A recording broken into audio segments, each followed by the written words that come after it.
দেখুন বাজার থেকে মূলো কিনে নিয়ে এসেছি। এখন একটু মূলোর দামটা কম, 1 কিলো 20 টাকা নিল। তা এই মূলোটা দিয়ে কী করব, এই মূলোটা দিয়ে মূলো শুকনো করব, সর্ষে আর শুকনো লঙ্কা ফোড়ন দিয়ে মূলো শুকনো করব ধনে পাতা দিয়ে। আর এই যে মূলোর ডাঁটিগুলো ফেলে দেবো না, কচি কচি ডাঁটি, এগুলো দিয়ে একটু সেদ্ধ করে আর সর্ষে বাটা দিয়ে রান্না করব, খেতে খুব টেস্টি হয়। আর এই যে মূলো শাক, এই মূলো শাকগুলো দিয়ে আদা সম্বার দিয়ে এটাকে ভাজবো। বন্ধুরা, কোনো কিছু ফেলা যায় না, যদি রান্না জানা থাকে তাহলে কোনো কিছু ফেলা যায় না। এই যে দেখুন কচি কচি মূলোর ডাঁটি, এগুলো আমি বেছে নেব। বেছে 3 রকম আইটেম হবে।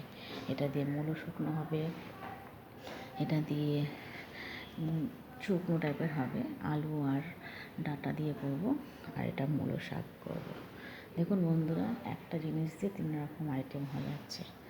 আপনারাও বাড়িতে চেষ্টা করে দেখতে পারেন নানা রকম আইটেম রান্না করে।